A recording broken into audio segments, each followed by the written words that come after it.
Shed tours. I guess I'd call this a revisit because I was here back in April and people might recall this shed, and back then it was full of GTs and the wagon, mate. The wagon got more interest than most of the GTs, I think, as it always does. That's what generally happens. Yep, so Anthony Black let us have a look around before, and he was doing this ute. So, mate, you're obviously gone a long way. Tell me why this ute. So give me a bit of a backstory on, you know, what was it before you started cutting it up? I'm an XB man. This ute particularly hit the spot. It's a 74 XB GS ute.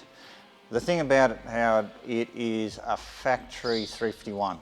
It's T-bar auto black trim and GS option. So that's sort of rare in itself, and the colour? Yeah, a polo blue. Oh, there's a bit of it there actually. Yeah, that's it. So a polo blue, which is one of the nicer of the blues out of the XB, I reckon. That's correct, yeah. And where did you find it, mate? Gosford. So Sean had it up at Gosford, and he had it for a little while and planned to redo it, and he offered it for sale. And it was one of those with a little bit of rust in the usual places. Yeah, it was, and I understood it was rusty. Bought it pretty much sight unseen, as you do when it's 600-700 kilometres away. We jumped in the ute and put the trailer on the back and headed up and bought it. And it was exactly what I was wanting. It was complete, mostly. It had been pulled apart. You'll see in one of the photos that we supply, and it was all there. So it came with a whole heap of parts that Sean had collected, and I was happy with what we got. So, mate, once you got started, obviously you managed to sort of start picking away. Yes, yeah. Did you get carried away, or just it had to be, that's what it had to be? I suppose I pulled the rear quarter off first, left-hand rear quarter, because it was the most damaged one. I put a shout out for some new old stock quarters, which our community was good and coming good with. So I thought, well, I'm going to put it on the back. Once I pulled it off, I suppose the job expanded a bit, and I thought, well, you know, the ute's good enough. It's a good enough optioned ute to probably do this better than what I anticipated, like just what I started out with. So I thought, stuff it. They're only panels, and they're only spot welds. Full resto. Yes. Yeah, original. Yeah. Yeah. My plan was just to tidy it up and basically just drive it. But so what I class as the dots and dashes. Yes. Yeah. Yep. But you know, you would have seen the white XB. That was a full resto, and it's not as though I haven't done them before. I've done a few cars. So you were giving me a little backstory earlier. So your dad got you started? Yeah, Dad got us into cars early. So he bought me a XM 2-door hardtop for $800 down at Mulwala, not far away from where we are, and it was a car that of interest to me, and I was doing my HS at the same time. The car was much more fun, so I didn't do any metal work on that, but did the body work as best I could as a 17-year-old, painted it myself, and turned around and sold it for $6,500 and bought my XT GT, which was my second car. That wasn't a bad move. No, it was a good move. So I've been playing with cars for a while. Yeah. So it's progressed, and you've obviously got a nice collection of cars, and we're able, as just you mentioned, a lot of people say, how does a guy have 3 or 4 GTs? I mean, if you bought them 20 years ago, it wasn't hard. Yeah, no. And of course, the XT cost, I think it was $6,000. Played with it. Sold it for 45 a few years later, and then that sort of gets you into the next car. So so I mean, what I really wanted to try and cover today is just how far you've pulled this thing apart. Yeah. And in the little bit of a discussion we're just having, because you're obviously on the land, and your family's always been on the land. 99 years next year, Howard. Well, there you go. So nearly a century of living on the land. You guys have got to be able to do everything. Yes, yeah. Look, this sort of stuff, like I've had quite a lot of comments and they're amazed at where I've got, but it's not that hard. They're only just put together with spot welds. Like I was saying before, I'm really enjoying doing this because the outcomes are known. So in the business that I'm in with my family, I can go to the same sort of details we're doing in this vehicle, and because we rely on rain, the outcomes are not always exactly how you think they should be. So, well, you never get the right amount. You get too No, much, too that's right. little, or yeah. So when I do something here, and I do it as best I can, I get outcomes that are really fun. Yep. So that's the thing that's probably driving me a bit. So, And I mean, being driven like that and having that sort of knowledge, one of the things we've discussed is when you get a panel that looks a bit like this one. Yep. They obviously the A-pillar, and everyone's always asking me for A-pillar parts. Just tell me how you've ended up where you are now with what we're going to look on the bench here. Yeah, so I suppose this is an idea that's sort of come into my mind. I wanted to try and make, and there is a few different ideas with the top part of the A-pillar, but I wanted to come up with an idea that was nice and simple. It was easy to make, and it allowed guys that were doing the same sort of thing that I was, give them an opportunity to finish some of this stuff off. So I thought, why don't I try to make this out of a flat piece of steel, which I have here. So 3 months ago we spoke about this, and I said, look, if you can make something that the guy at home can weld up himself and do a little bit of the not so technical bending, I think there's a market, which is where we're trying to head now. But in typical fashion, you struggle to get someone to do the CAD, so you just went and learnt that. Yes, so I suppose not being shy to a challenge, I got a local fella to draw it up, but I soon learned out that was going to be too expensive to employ someone to do that. So yeah, I thought it'd be a simple thing to go and learn AutoCAD, which just about broke my brain, Howard. It's been a while since you had to go to school. Yeah, it hurt, to be honest, but I learned enough there to begin to draw these panels up. So we'll bring you some more about this because this piece turns into this piece. Yep. And fortunately, Anthony's got enough here to be able to bend these sorts of things. So we'll be able to offer these somewhere down the track. But of course, not stopping there, he's got all these other bits for you that he's had to make as well. So the rear corner, inners, the outer part of that A-pillar. And that's the middle part. You would have seen on some of my photos of there's 3 layers in there, and we'll bring you some more about that when that progresses, and then even down to the bit that goes where the door opens and those sorts of things. So here's a guy, the reason he can do what he's doing is he's not frightened of a challenge, but like he said, he built the shed we're standing in. Yeah. So pulling a ute apart and being able to pull it back together because you've got all your reference points. Yes. And it's obviously sitting on a fairly substantial chassis. Yeah, well that was... brace.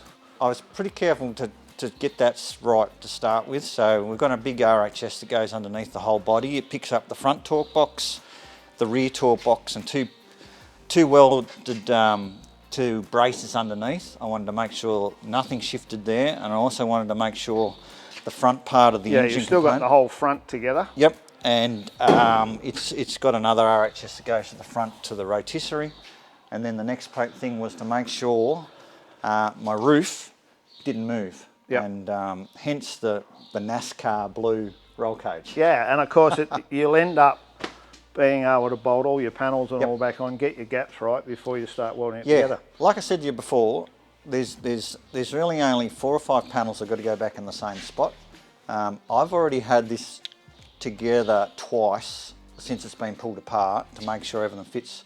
I've data referenced everything with the clecos, and where I don't want it to shift, I've got some good tech screws in there to make sure nothing shifted on me. But you know, the doors have got to go back in the same spot. The tailgate's got to go on the same spot. The fuel tank cover has got to go back in the same spot. But as I said to you before as well, the when you look at the workshop manual for one of these, half an inch is the tolerance from the factory. Yeah. So when you go to put the doors on, you might find that you give That's right. something a tweak to get a nice set of gaps without making it too perfect, because it's going to be a resto. That's right. So the rear cabin wall here, I've already had it back in. You can see where I've referenced the holes where the old one came out. So I've already had it back in. I know it fits. So going back like 3 months ago, I suggested about the Clackos. How have you found that? Yeah, really good, Howard. I've used them far more on external panels. Like the 1 mil stuff. Yes, because there's nothing worse than a tech screw going in there and making an indent on the external panel. So they've been really good. Of course, I've got to still weld those holes up, but yeah, they're brilliant. They're a great idea. I don't know who put me onto them, but I found that invaluable. And I noticed, and you was explaining to me, over here, for instance, you've actually got bolts. Yep. So you can bolt the thing back together. Yep. Like a Meccano set, so that you know everything's where you want it before you start welding. That's right. So they're all the old data points. When I pulled the sill off, I made sure I drilled holes in them to make sure everything went back the same spot. So to me, I don't have a lot of concern about putting it back together, because it's all just, you know, the holes all line straight back up. So when I had rust repairs to do, I made sure the panels went back in. I drilled the same holes. So mate, just tool wise, so you know, you obviously got the usual TIG, and I think I see the other day you ventured into the world of TIG welding. Yes, yeah. Well, that was one thing I noticed that the professional guys use a lot.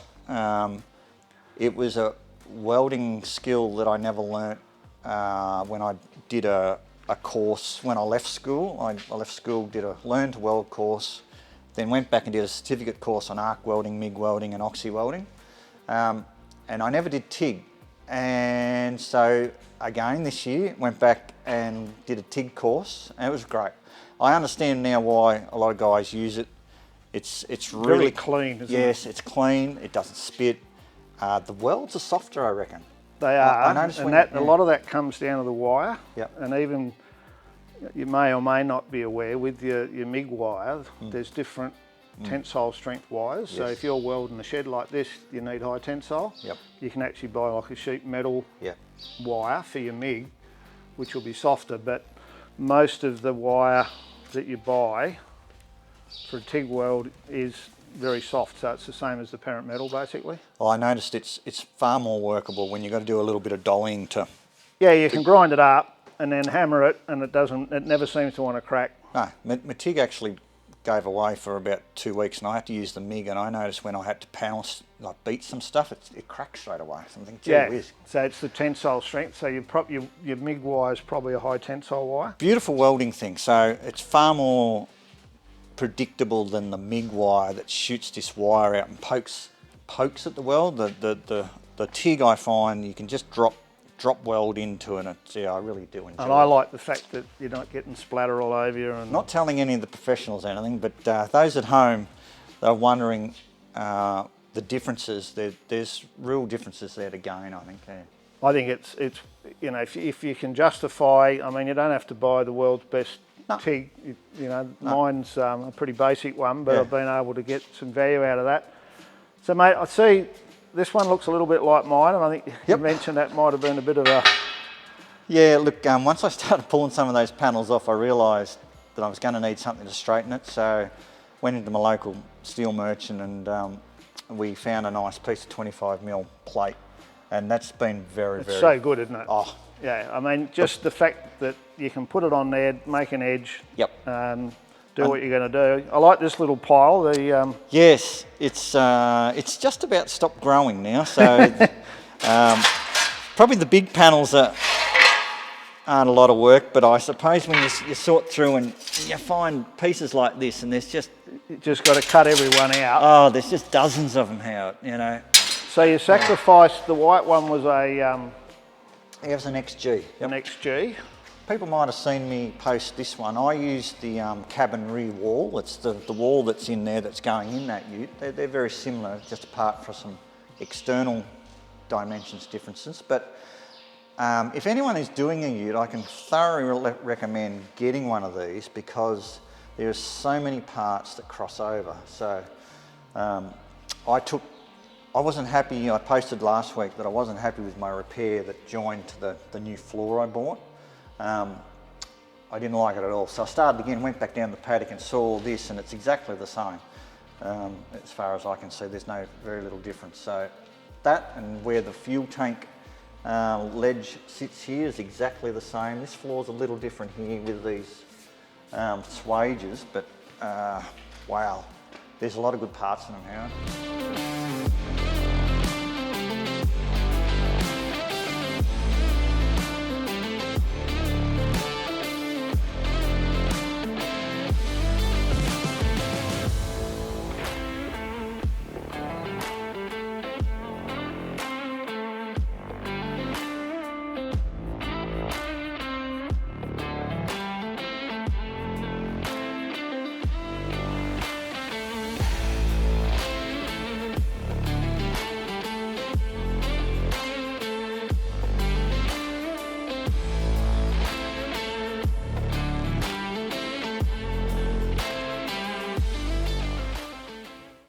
So I noticed there's a skip outside. Yes.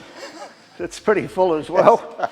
The other thing I might add too, Howard, just out the door here, is another XB Ute for reference. Another donor. Yep. So this one here is where I keep coming back to double check everything. So So you got some reference. Yep. Yeah, sizes and things. That's right. And I've got 3 of these sitting around. And I said, don't panic, everybody. It's pretty long in the tooth. That's right. I grabbed this one from. This was how it was when I got it. So someone had already got to it, but.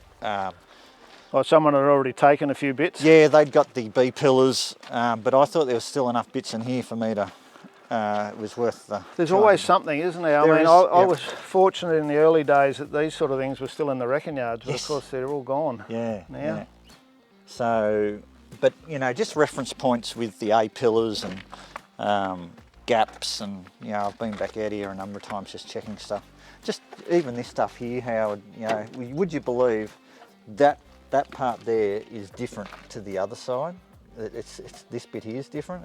You just wouldn't believe it, but you'd think it'd be a mirror image. But I think you're saying you check like 6 different yes, ABs, and they're all yeah, especially for those panels we're talking about that we're going to offer. So,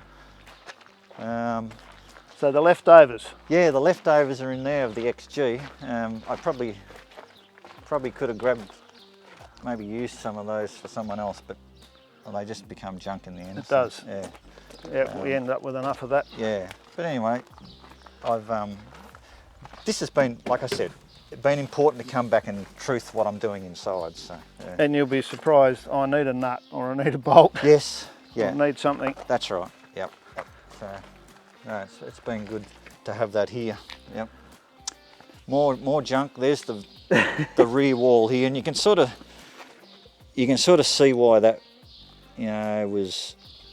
I thought it was just easy to start again. Yeah, well, I mean, besides the rust, it's had a fair hiding as well. It has, yeah. The parcel shelf was rusted at the back as well. So looked like that might have been the gas bottles.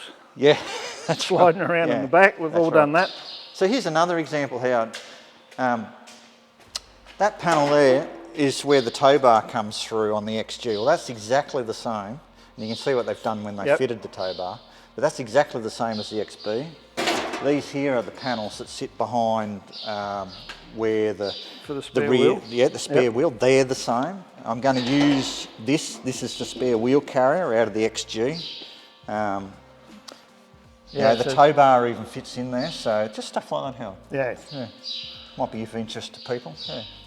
All right. So the next stage now, it was meant to go to blast this week, but the weather beat you. Yeah, it did. We were meant to do it Saturday, so I was hoping to have it all blasted and in undercoat for you, but that didn't happen. So I got to, while I had the time, and put again the panels back on, just to start double checking everything, making sure my Cleco holes all lined up. So when you go to do this now, primarily plug weld by the look of the amount of holes? Yes, look, there's very little spots that I'm going to be able to spot weld. You know, when you look at a panel like this, it's got 2, 4, 6, 8, 10, 12, 14, 16, 18, 20, 22 holes. I think if I plug weld that back up, that's going to be pretty strong. I think so. It's not going anywhere. And in fact, you could almost fill half of those Yeah. off the job if you wanted to. Yeah, yeah. But we'll get, I'll plug weld this stuff up. Anywhere I can get a spot welder in, I will. But again, you know, these are all got to be plug weld. I'm pretty confident it'll be stronger than when I started. I have no doubt. I have no, and way more rust preventative than whatever Ford was worried about, because they weren't too worried about that. So this here's all just held in with Klecko's here. It's amazing how strong it is. It is, yeah. So there again, that was a 3-piece sandwich of rust in there. There's 3 pieces in there. Yeah, I'm sure that there's a couple of photos that are on Facebook. So Anthony's going to give me some photos, and Louise can lay those over in the different areas while we're talking about things. I can direct people to that Facebook page, Howard. It's XB Utes. There's some really good content on there. Look, at my inspirations probably come from a bit from Russell White, and I think there's a name, Jared Smith, and I think he's in New Zealand. He's done some pretty big builds as well. So there's a myriad of content on that that's really helpful for people. Yeah, so it makes a massive difference. I mean, when I started 40 years ago, you were waiting for a magazine to come out to hopefully see something, and now, and that's why I post as much as I have well, I found in the past for people to be able to get an idea on how, whether we're doing it right or wrong, doesn't matter.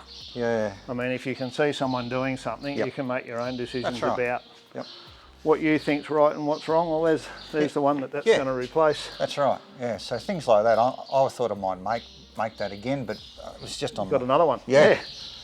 The other thing I've done with this one, Howard, just for giggles, is I've logged my hours. So. Oh no. In here. You're not meant to do that. No. So I just thought, for the fun of it, it would be good just to document how long this might take. Yep. And I think I posted last week I was at 273 hours. I'm now at close to 300 hours. So. Which is pretty good. Is it? Yeah. I would say. Okay. When we did those, you know, the 2 Cobras and the green coupe, they all run around the 2,000 hours as a complete car, but we didn't pull them down this far. So we were doing sills, quarters, roof, and de-skin the panels. Yeah. But man, you can chew up a lot of time. So many hours. I'll just know when there was a picture I posted also when I took this off, because this didn't look all that rusty. I took that off, and once I parted that from there, the rust that was in there, I'm just going, that'll lasted probably another 5 years, and it would have been bubbling out the other side. Yeah. So things like that sort of force your hand a little. So I think we've all got to remember they're 50 years old. Yes, yeah, you're right. Yep. You know what I mean? When 20 years ago you're doing one, you do blast the whole thing, not pull it apart and paint it. But 20 years on, they're the ones that are now bubbling, and you know, you'd see it at the GT Nationals. This beautiful 20-year-old restoration, and it's got bubbles starting to come up under the boot lids or the bonnets. Or makes you cry. And of course, all of this black stuff, you mentioned earlier when you went to pull that off, in those corners, it's just all rusty behind it. We'll show you the picture in the video, but in this corner here, it was just horrifying. You know, they're the moments you get to, and you've got to make a decision on, okay, do I ignore what's there, or do you go the next step? And I suppose that's what makes the builds different from other builds in some ways, because one, it would have leaked. It's funny, I make this statement all the time on my panel van, I'm not building a show car, right? And everyone goes, yeah. I'm restoring it to the best of my ability, but when I say show car, I'm talking about elite things where you're chopping and changing, not trying to make it back as it was, whereby it's not going to rust again, and it's going to be, you know, you can pass it down the family, and it's always going to last, you know. And I suppose I've got the opportunity to do this in between my job, so the time's really not going to be the problem. It's probably just motivation to keep going, which I haven't had a problem yet. must admit, Howard, all the work so far that I've done has had nothing to do with hanging panels yet. So they're yet to come. So yeah. But I mean, once again, when you go to do that, and if you do it the same painstaking way you're doing this, that most people get into trouble because they don't rebuild the hinges and then they put it on and don't know why it won't swing, or it's doing this or it's doing that. Yep. If you restore all the parts as you go, Yep. they never fitted that good from the factory, so you'll be able to make it probably better than it was. Yeah, but at the same token, you're not looking for 3mm gaps with a, no. You know, they were what they were. Yeah, that's correct. You know, that's the reality. Yeah. Anyway, I suppose I was a little nervous when you were coming because the cars are a different thing. We can all look at the cars and enjoy the cars, but when someone's come to have a look at your work, Howard, mate, yeah, I get a bit. I wouldn't not have, what I was advertising. I wouldn't have come and I wouldn't have brought the camera. I've Yeah. been watching and admiring your tenacity in what you're doing to bring this ute back to life. Yeah. And everything that I'm watching, you're doing it correct. And the fact that you can then start making panels, I mean, is a credit to you and your abilities, and the fact that your passion's there to restore these old cars to the level that you are. Yeah. I mean, I'm sure once it's done, the painter will be more than happy to get the quality of what he's going to get. Yes, yeah, that's definitely something I And like then to you'll do be on to the next job of heater boxes and yes, yeah, well, all those other things. That's all pretty simple stuff. You know, I've done all that before with the white one. So again, someone put them together. So yeah, that's my philosophy. Yep. Someone put it together. We just got to pull it apart and then chase the bits we don't have. Yeah, it's not that hard, Howard. They're only just panels. So I'd say if anyone is thinking that this is beyond them, it's not. I mean, if you can do a 50-piece jigsaw puzzle, you'll get through this. I guess part of the advantage you've got here is you've got a bit of space. Yep. But you're obviously trying to keep it in this area, which looks to be about, what, 4 metres or 5 metres by 8 or something? That's right, yeah. So, I mean, it's there's a bit more space to throw things around, but the reality is the car's in quite a small, confined space. That's right.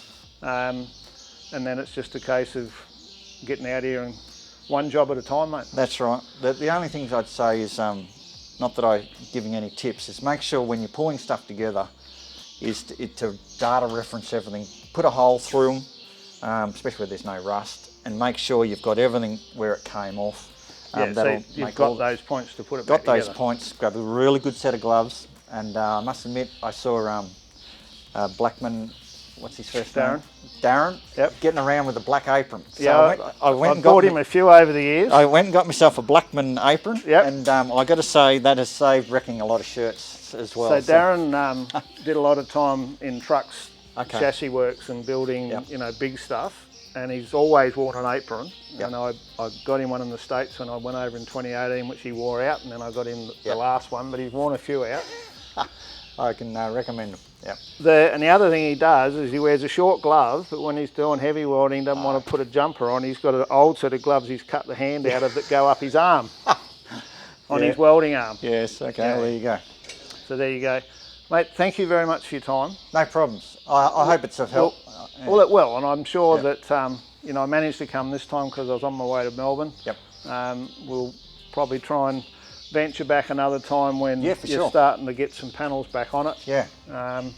I find it intriguing, and the fact that now we can start a bit of a partnership to try and bring some more parts to people to help fix their Fords. Yeah, and I think that's only maybe scratching the surface of where a lot of that could go. It's I'm looking forward to this, and hopefully provide some well-priced panels, almost starter panels. Yeah, and the ability to do a little bit themselves, because we've all been through that you buy something and it's not even close. Correct. All right, mate. Thanks for your time. Pleasure. Have a good trip home. Yeah.